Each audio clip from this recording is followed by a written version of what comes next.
Good morning, trainees. Welcome to Isatyo Miagao Campus as your training center. I am very happy na piliin ninyo ang Isatyo Miagao Campus as your training ground for EIM and CITO qualification.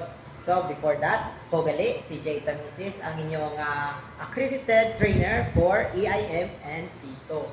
So before we formally start kang aton nga training, everyone, matindag tanayan tanan kay mga di kita.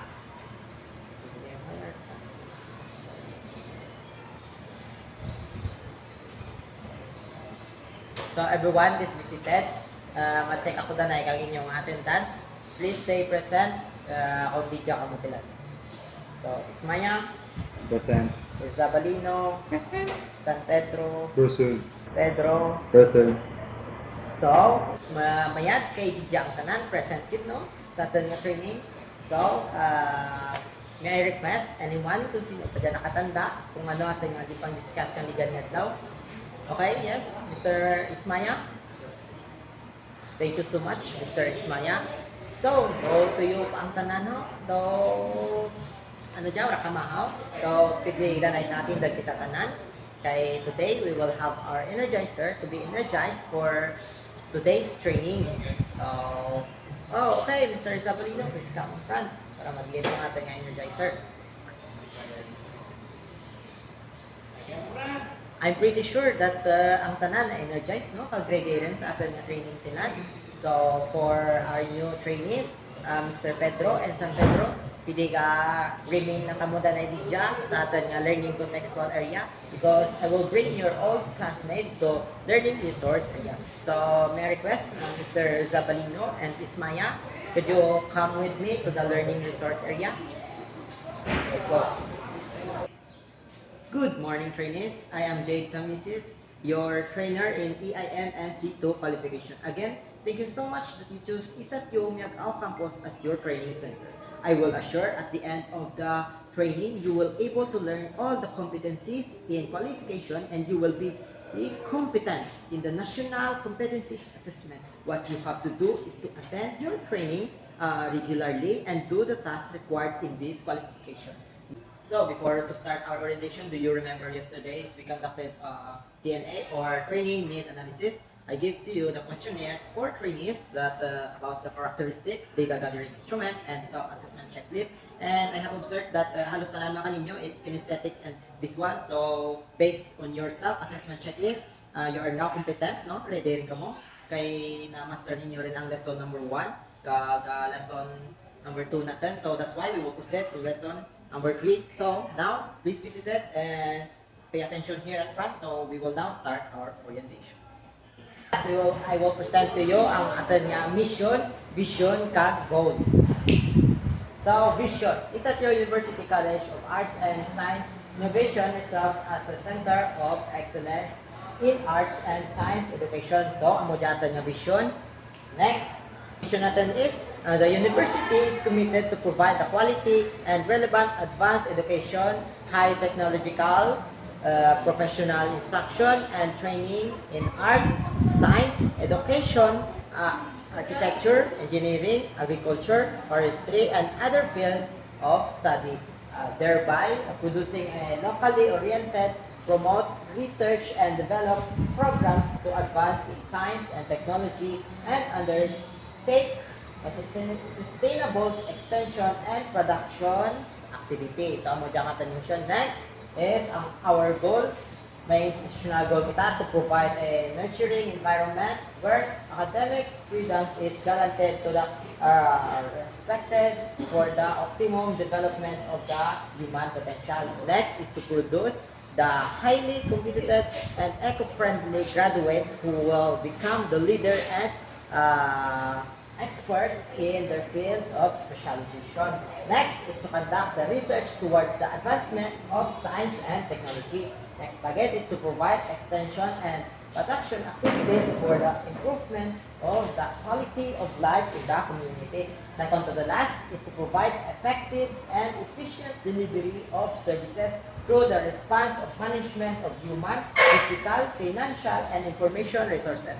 Lastly is to foster strong and sustainable global relationship, collaboration, and opportunities through the instruction, research, and extension for growth and partnership development. So, amo tong aton nga goal, mission, kag vision. So, we will now proceed sa aton nga competency-based training delivery. So, anyone may idea ta kung ano dya? So, ang aton nga CBT means competency-based training. It is a approach that focuses on the competencies development of the learners as a result of the training. So, it is a approach or method nga gamitin ko para kaninyo since individualized learning ay assured na pagkatapos ng atin nga training, ma-acquire ninyo ang knowledge, good attitude, kung ano ang pangita sa atin nga qualification.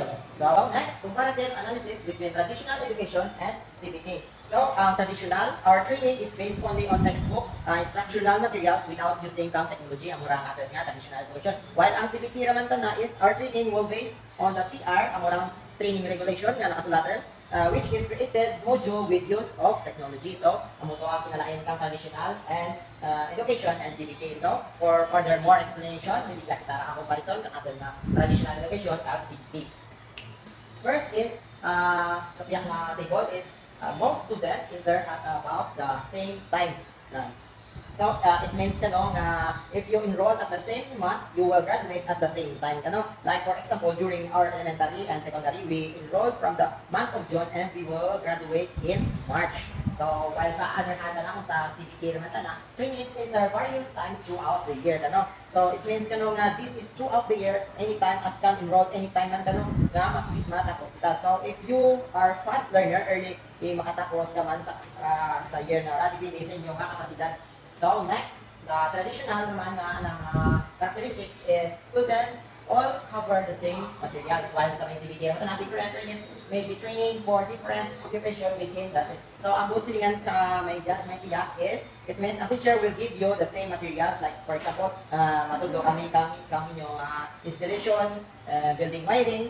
So ang nga materials nga needed sa among nga bagay is amo lang i-provide naman ninyo. While sa CBT na it means nga all materials needed of the community are variable. Like for example, kung gusto niyo mag-perform kang CCTV, fire alarm, parehas ka lang, ang mga gamitan ninyo is students all proceeds from the one topic to the next at the same time. While sa sa CBT, each trainee moves to the next task only after the mastering in the task he or she is currently. So, diyan kung matapos ng discussion, ma-proceed kita sa next. While diyan naman sa CBT is, kung na-discuss natin ang murang topic, dapat ma-acquire natin ang murang topic.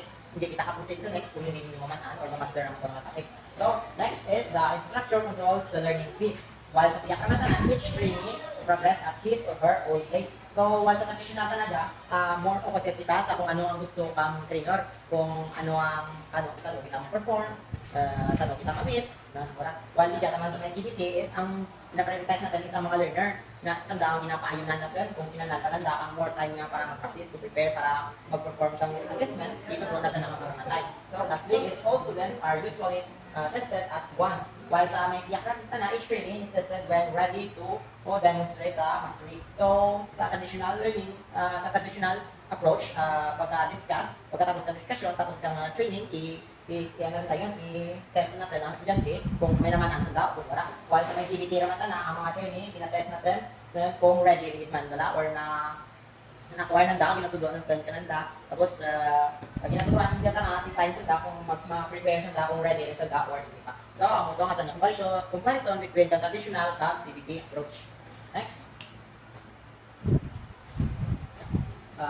We have here the principles of CBT. First, the training is based on curriculum development from the competencies standards. So, it means ma-base ako sa inyong training sa TR, which is ang training regulation ninyo. Kaya mo siya ako guide to teach you. So, next is learning is competency based or modular in structure. So, it means as a learning competency based or modular as a trainer ninyo, ako man ang kaubrakan yung CDLM na based sa may TR, which is the AIMNC2.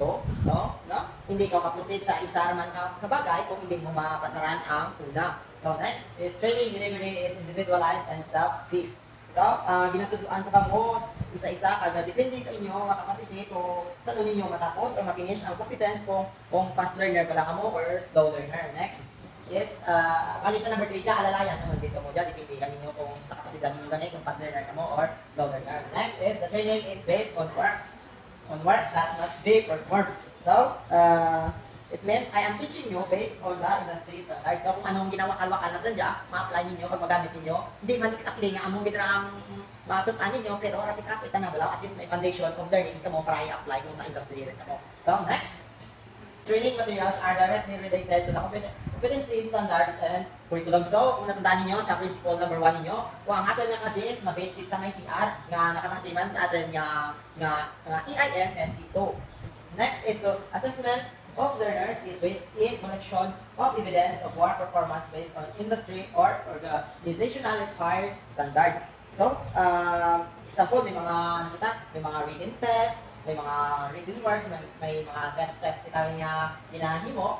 Next is assessment of learners is based on collective evidence of work performance based on industry or organizational required standards. So, assessment kanon sa learners nga gina-collect nga evidence. So, murang example natin is matubro kamo ikang mga test, mga quizzes, mga written outputs, assignments na mura ang mga collection of evidence. Next is training is based both on and off the job components. So may ari ang dual system. Then we say of the okay. Next is training is based on both on and off the job components. So muna ganin may two system kita nga learning which is based off job means di dyan lang kita sa may seded ka classroom, nag-theoretical learning lang kita, gatulog kita ideas, knowledge, techniques, kung anong ginagamitan natin, i-apply natin sa amurang bagay. Next is on job means ang practical na dyan sa industry rin kita nga gina-apply natin kung ano ang natutunan natin di dyan sa may seded ka classroom. Next. Okay. Balik sa number 5. Yung student. Your experience in the restaurant, like the assistant allows position of prior learning. That you have proven that you are competent in the setting and if you are ready to proceed to the next step. You have experience in the restaurant, like assistant, I will recognize you as a prior to your learning experience, but you have proved okay, system allows recognition of prior learning. So, next nga principle kang CBT is the system allows recognition of prior learning. So, if ma-apply kita sa, for example, ma-apply kita sa may industry, no? Hindi natin mahambal nga may experience kita, kagi kita obra sa kamudya mo to, i-credit ra kang company, pero hindi nila ikaw lagi-lagi magpatunon, pero mas na may kung may ginakatan kita nga papel nga like may NC2 holder kita na ma-consider ka na nga recognition of prior learning na kanang pinakatan. May pamatuod kita nga kamaan kita sa among field. So next is the system allows for learners to interact and exit the programs at different times and levels and to receive an award for competencies obtained at any point. Next is the system allows the learners to enter and exit the programs at the different times and levels and to receive an award for competence attained at any point. So, it means, first, may darwa ka mo, miguhay, dungan ka mo na ginigol, no? So, hindi man makunat ang dungan ka mo graduate, kay kada isa ka natin, may different capacity sa pag-develop natin, maybe nga ang isa to, fast learner, isa slow learner, no? Mura nga, different time kita man ma-exit sa program. So, next, and last is, approved training programs are nationally accredited. So, lastly is the approved training programs are national accredited. So, hindi lang kita dyan atilat nga basta-basta, hindi man ako dyan atilat basta-basta magwakal sa tina, no? Nga pagkatapos kang wakal na dyan, tapos nga atin nga training na dyan, wala rin tayo. Dapat ang atin nga program na ginatigayon atilat is nationally accredited, no? So, pagkatapos ka nga atin nga training na dyan, tapos nga assessment, may ginatulong nga papel ka ninyo, nga as a credits nga naka-agi ka mo dyan, nakapasa ka mo, no? So, amo pa nga nga 10 principles of CBT. Okay, next, I will explain to you the role and responsibility of a trainer. First, I am your teacher. Siyempre, ako dyan sa tanga, wakal-wakal, nag-deliver ka ninyo kung ano ang atin nga, mga topics nga dapat walay pag-istoryahan, no? Mga ideas nga kinalan kung may deliver ninyo. So, next is, I am a negotiator. So, negotiator, ano ako? For example, i-deploy ko kamo something sa inyong audit. So, negotiator ako ang ma-process ng mga papeles sa may kompanya kung di ko kamo i-deploy na amora serves as inyong negotiator. Next, kung responsibility is a facilitator. So, every time yung may mga assessment kita, diyan ako sa may kilid ninyo para mag-facilitate. Kung may kinanad mo may mga pamangkot ka mo, may mga problema, na ako ay serve as facilitator. Next is coordinator. So, coordinator, ako ang coordinate, no? Ako marang what you call that, assess kang center regarding sa assessment kang inyong schedule kag mga requirements. So, next of my responsibility is counselor. So, counselor is ang mojang leader, no? For example, ang the best nga ubrahan ni counselor is to motivate yung ma-finish ninyo kung ano man ang ating naging pisahan di katilan, no? So, next nga responsibility is session planner. So, kung na dyan pasunod kung ano ang ating mga topic i-discuss kada adlaw, no? Maraming obra kang session planner. Kapag dyan ang ginang-obra kang session planner, ang maraming ang obra. Ako man ang obra kanyo nga CBNM, mga lessons, no? Ang mga obra ka. One of responsibility and role of trainer. Next is instructional materials and developer. So, amurang responsibility ko, materials, developer. So, ako maubra kayo yung PowerPoint, ako man ma-prepare ng inyong learning area, tapos kung ano ang ato nga gamitin, tools, materials, na ako lang ma-provide. Hindi man din nga ako ma-provide mismo ka na ano ka lang daw, i-alalay ko para ano. So, next, curriculum developer. So, I will be the one to develop ang curriculum na ginagamit ang ating TR na nakabase sa may EIM and C2. So, last but not the least is the actor. So, actor, ako dyan, actor gaganap. It simply means, actor, I will serve as a role model para kaninyo, no, nga mangin successful kamo ang sa ating program na ginagawa. Okay, next, I will explain to you the role and responsibility of a trainee. So, first is decides on when ready to demonstrate. So, you have right to decide kung when is ready rin ka bala mo to do the assessment or to do the demonstrate. Next is competes against industry standards. So, di dyan ka mo para tuduan kang industry standards, hindi para mag-compete sa co-training ninyo. Next is the evaluate your own performance and progress at own rate. So, it means you must be able to know your progress and you know your own rate using the self-check and answer the key and task sheet job performance criteria. So, kung gusto nyo bala naman ka mo or wala pa, no? Kaya wala, matik mo ka mga quizzes, mga self-check. Okay, next, responsibility and role is a request to receive credits on what they know. So, it means you have a right to avail the RPL if you have a proof that you have a competent and you receive certificate of achievement. So, kung mo dyan kinataguro mga credits, kung nakapasa ka mo sa isang kabutang, turuan ka mo kang certificate nga nagkapamatuan nga, nakaagi ka mura kang napasaran nyo. Next is moves freely in a workshop. So it means you have a free and enjoy using the workstation as long as you not disturb to the co-training. So free ka mo, magamit kang atal mga area tidya, kag mga equipment, materials. So dapat may permission, kag syempre halungan ninyo, kag hindi mo makasablag sa iba ninyo nga co-trainees. Next is select on what competence to start. So it means you have a free to choose competence you are going to learn as long as qualification has no prerequisite. Next and last, bigyan siguro yung responsibility and role is work and ask help with others. So it means you can ask help with your co-trainees and you must practice teamwork. So, mapinibigay kita dyan, no? Nasa inyong role and responsibility as a trainee. Okay, next, we will explain to you the competencies based on the PR training regulation. So, we have here basic. May basic kita, 18 hours para sa itong basic knowledge necessary to be acquired for whatever qualification you want to achieve. May kita mga qualification, whatever you want to achieve, which is participate in workplace communication. And next is work in a team environment. Practice career professionalism, practice professional health and safety. So, dapat i-acquire natin dyan ang mga competencies. Una is workplace communication, dapat may interaction, may nagkatabo. Next is work in a team environment, no? Kung matugya ko, may collaboration, may teamwork. Next, practice career professionalism, dapat formal time, hindi kita damuhan, no? Next is practice professional health and safety. So, ano dapat health means dapat fitted kita sa fitted kita to perform any task. Next is safety, dapat maghalong kita permin. Next is competency based on the art. Sagpuan pa dyan. Use hand tools, dapat tamaan kita. Maggamit ng mga tools and equipments. Next is perform mensuration and calculation. Ang mga no? Makaman kita mag-calculate, mag-prubat ta. Next is prepare the interpret technical drawing.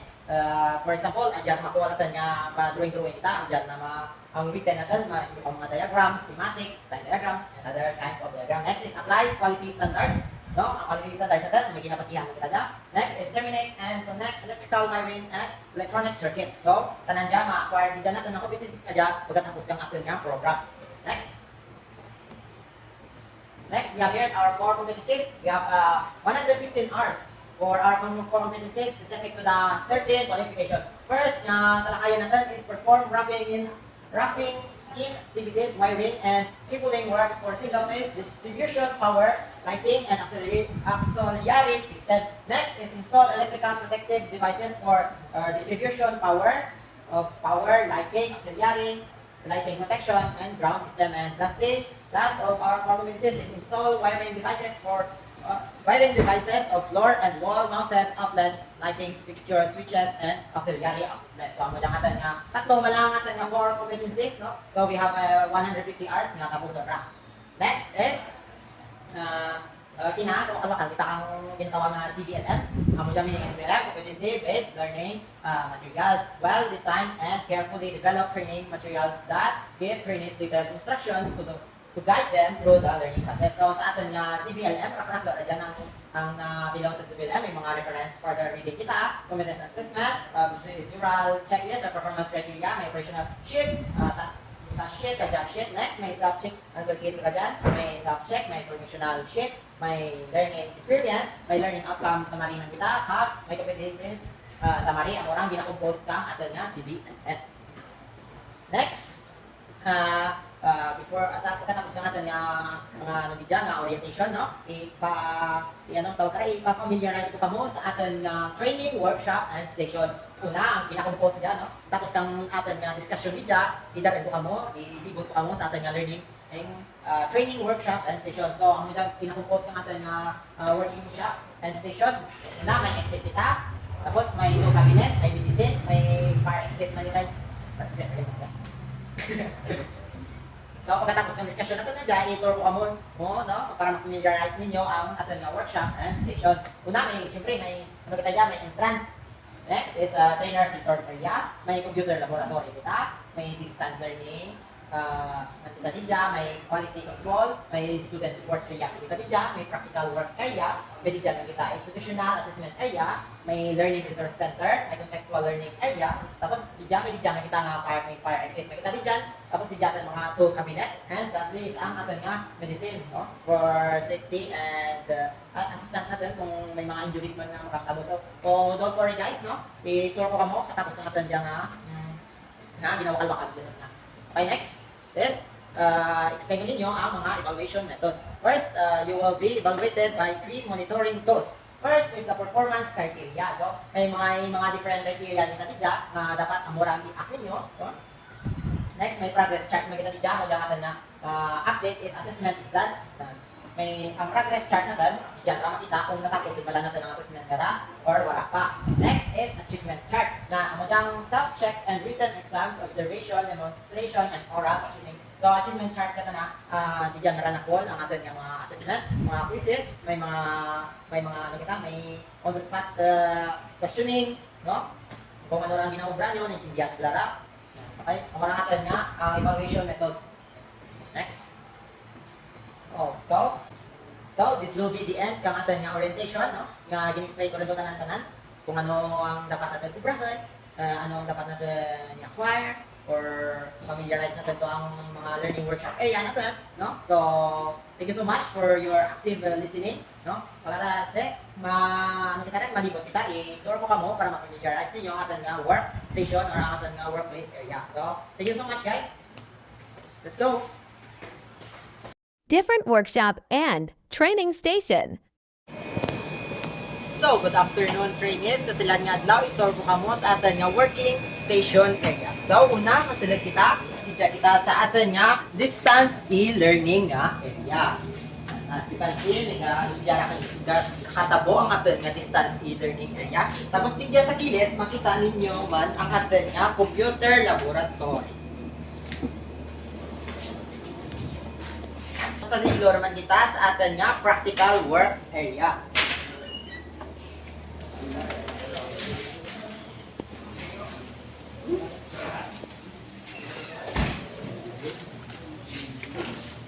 Alright, next.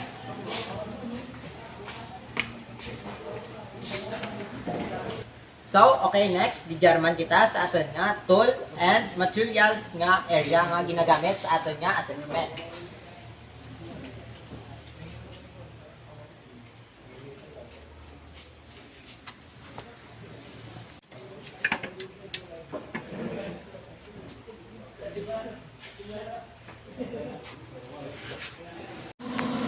So, di kita kilala sa aton nga learning resource area. So, di kita ga-discussion kang aton nga dapat i-discuss, no? Di kita gamitin kag ga-discuss kang mga dapat natin i-discuss sa aton nga training. So, diyang aton nga quality control room.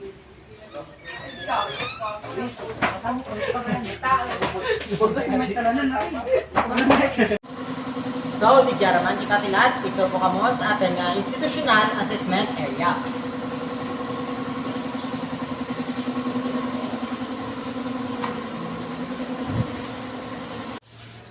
So, lastly, amo diyang aton nga exit.